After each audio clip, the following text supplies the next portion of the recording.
¿Qué tal? Muy buenas, bienvenidos nuevamente al Laberinto. Hoy sí hay muchísimos temas para conversar, así que arrancamos rápido porque es un miércoles bastante movido. La Voz Universal TV presenta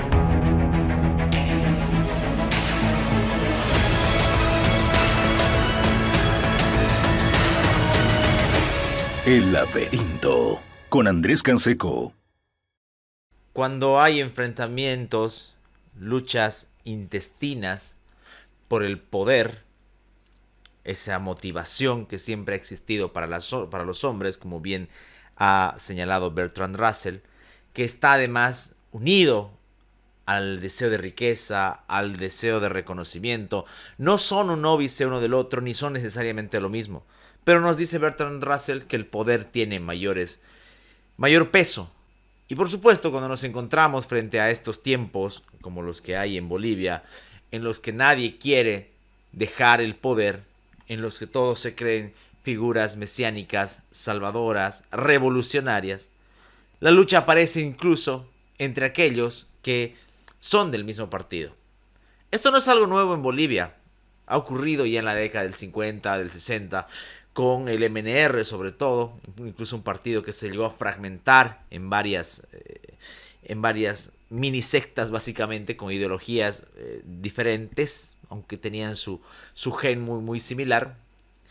Y además con el asunto de la apropiación del discurso. El problema no está solo en eso, porque de repente eso es hasta una cuestión básica de la pluralidad. No siempre hay que estar de acuerdo casi religiosamente con lo que dice el líder. Pero es peligroso cuando este tipo de confrontaciones pueden elevar el nivel de violencia en el que se encuentra el resto de la ciudadanía. Así, por ejemplo, uno puede pensar en enfrentamientos que tengan los miembros del movimiento al socialismo entre ellos y en las consecuencias que esto pueda tener para el ciudadano que, uno, no es de ese partido o que ni siquiera le interesa la política. Miren ustedes, por ejemplo, todo este asunto de las denuncias de corrupción y demás. Hoy salen a decir que todos luchan contra la corrupción. Es mentira. Ellos pertenecen a una misma matriz, no solamente ideológica, sino moral o inmoral en todo caso. Y además está esta posibilidad de que se quieran vender los unos como los menos malos o incluso hasta como los buenos de la película. Y créame, y por esto pongo las manos al fuego, no hay masista en el poder que sea precisamente bueno. Insisto, este asunto de no saber dejar de lado la vanidad, el ansia de ganar más, muchas veces de manera ilícita, y además de poder encubrir los actos de corrupción propios o de los amigos, ha ocasionado esta lucha que hoy está dentro del movimiento al socialismo. Que no nos mientan diciéndonos que cada uno tiene un programa diferente o que uno representa el verdadero espíritu de los pueblos. Nada, mentiras, eso son mamadas, no existe eso. Cada uno tendrá su barniz, uno querrá ser un poco más tecnócrata, el otro querrá ser más indigenista, el otro tendrá una matriz más del chapar y peligrosamente delincuencial, pero en el fondo tienen y comparten muchas características que le han hecho mucho daño a Bolivia. Y termina siendo también peculiar que hoy se acusan entre ellos, se lanzan barro y otras porquerías en el afán ya de buscar una reelección. Y es patético ver cómo aquellos que se oponían, o mejor, que promulgaban la idea de una reelección, hoy quieran pedir alternabilidad. Es esa la paradoja, es esa la ridiculez en la que se vive en Bolivia con este enfrentamiento de los malos contra los malos, con este enfrentamiento del más contra el más. El anterior domingo en Chile se dio el famoso plebiscito, allá se llama plebiscito, tiene otras particularidades que permiten que tenga ese nombre y no referéndum como el que nosotros lo conocemos, que tenía que ver con un plebiscito de salida para aprobar ese texto que la Convención Constituyente había trabajado. Una constitución muy parecida en el espíritu a la boliviana y a la ecuatoriana, eso ya se ha podido ver y uno ha tenido el tiempo, por fortuna, de poder leerla y de poder analizarla. Pero la mayoría aplastante de la ciudadanía chilena optó por el rechazo. Votó por el no, ya se llamaba rechazo. Y más allá de los anhelos izquierdistas, revolucionarios o progres, es el voto expresado de una manera soberana. Así es. Así como seguramente si hubiera ganado el apruebo, hubiese empezado a marchar la nueva constitución, como ganó el rechazo, se permanece con el otro. Me llaman dos cosas la atención.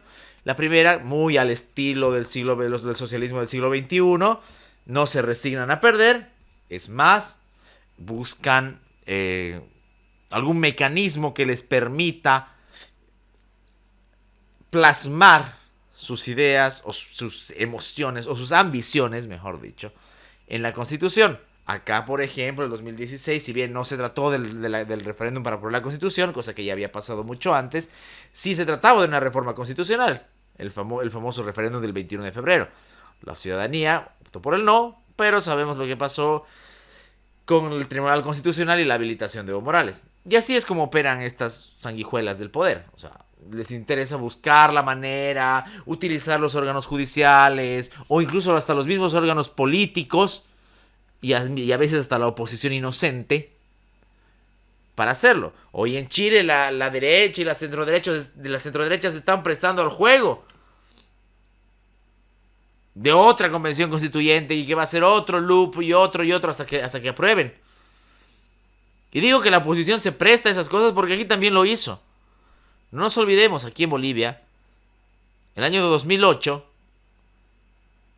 el Congreso, que tenía entre sus figuras a los asambleístas, bueno, no eran asambleístas, eran diputados y senadores, no había la asamblea todavía, se llamaba Congreso, de Podemos, del Movimiento Sin Miedo, de Unidad Nacional. Entre los de Podemos estaba Óscar Ortiz, hoy supuestamente un opositor muy fuerte. Viabilizaron una modificación constitucional, siendo que no tenían ninguna competencia para aquello. Hoy, copiando de repente esa inocencia, pensando que el gobernante de izquierda no va a tener deseos moderados, la oposición chilena se está prestando nuevamente a ese juego.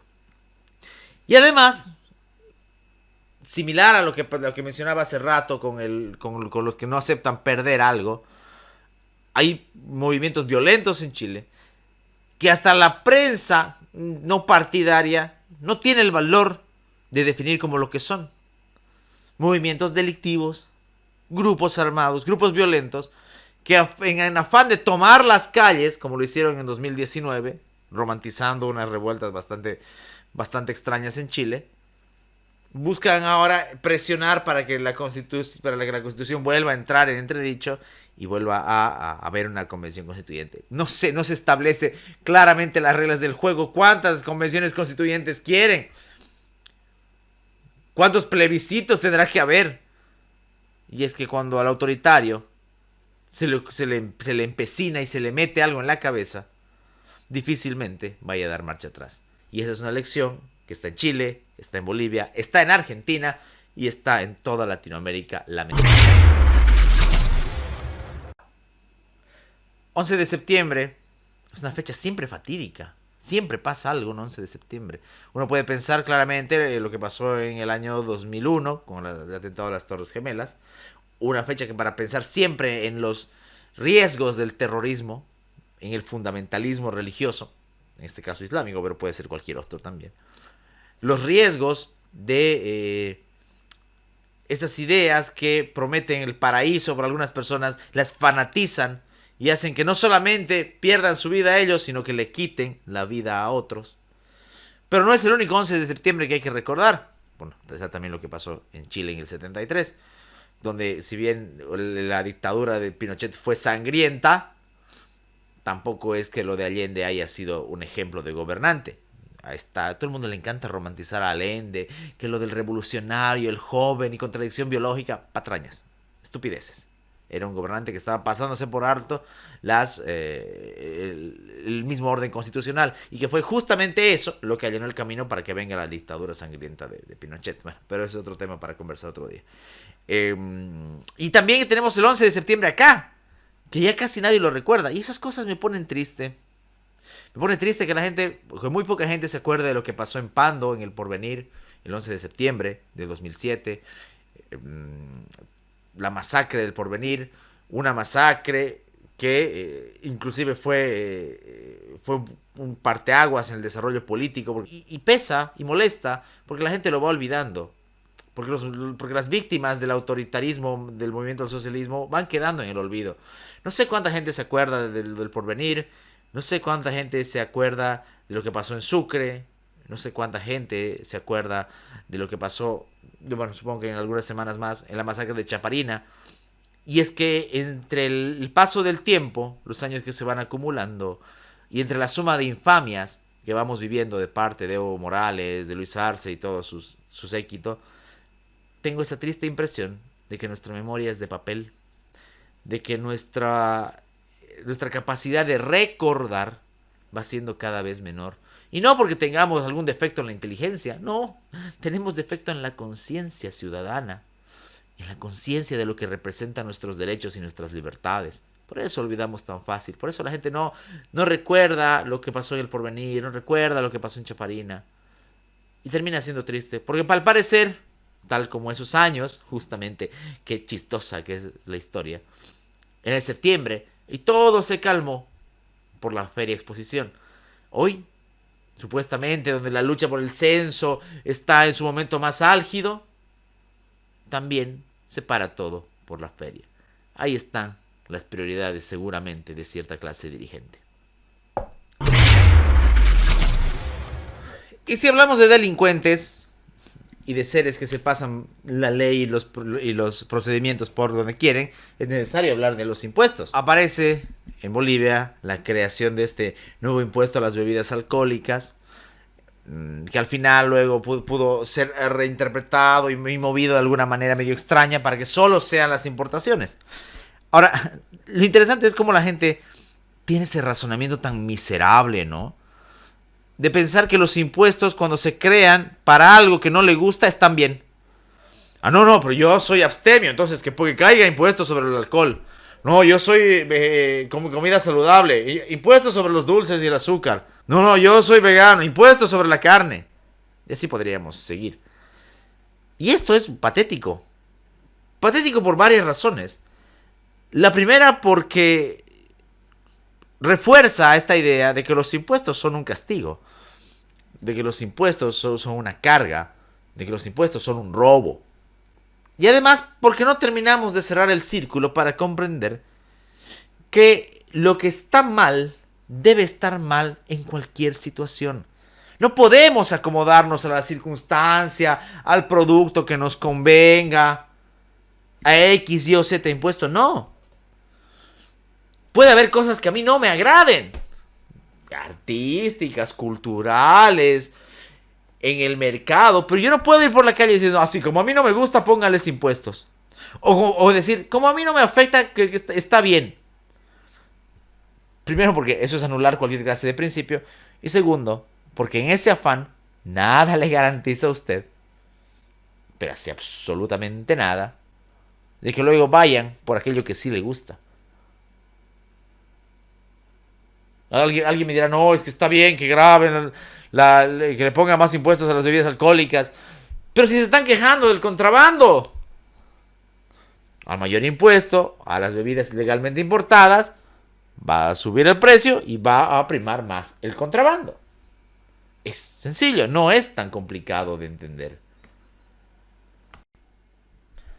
Pero claro, como estamos en este circo de mala muerte, en esta pantomima y en esta estafa llamada Bolivia, seguramente hay gente a la que le gusta ser sometida, a la que le gusta ser vasallo. Y no solamente el vasallo en el sentido tradicional de la palabra, sino también ser vasallo de un sistema impositivo. Y aplaude, como foca, la creación de nuevos impuestos. No se olviden nunca, los impuestos son un robo. De donde vengan, de quien sean, de cualquier nivel estatal. Porque, ojo, el otro día me mandaron un mensaje y es que la gobernación anunciaba de Santa Cruz con bombos y platillos que había establecido una ventanilla única, nueva, para descentralizar trámites. ¿De qué? De impuestos. El impuesto a la sucesión, el impuesto a la herencia, se queda en los departamentos. Así que afanada la gobernación y la gente de Camacho se ocupó de crear una ventanilla única solamente para eso. Ni que hablar del nivel municipal y todos estos zánganos del SAT. Entonces, así son. A eso les gusta, eso les encanta vivir. Son como esa clase de cerdos y perros de Rebelión en la Granja de Orwell, que nunca se entendió de qué hacían, mientras todos los animales trabajaban en la granja para poder levantar el molino, para poder conseguir comida, los otros no. Son básicamente eso. Siempre recomiendo leer Rebelión en la Granja. Tuve el gusto de releerla con mis estudiantes recientemente, así que vale la pena. Es una buena sugerencia siempre Rebelión en la Granja. Y nos vamos acercando a la parte final, y acá estoy, tengo que confesarlo, literariamente triste. Ha fallecido uno de mis escritores favoritos en la lengua española. Me refiero a Javier Marías, un autor de novelas memorables, como por ejemplo esta, Los enamoramientos, también la trilogía de Tu rostro mañana. Esta es una edición que tiene los 3 libros en uno. También esta otra novela muy buena llamada Corazón tan blanco, que hay una edición diferente que no es de Alfaguara, es tapadura. Esta otra novela también llamada Así empieza lo malo.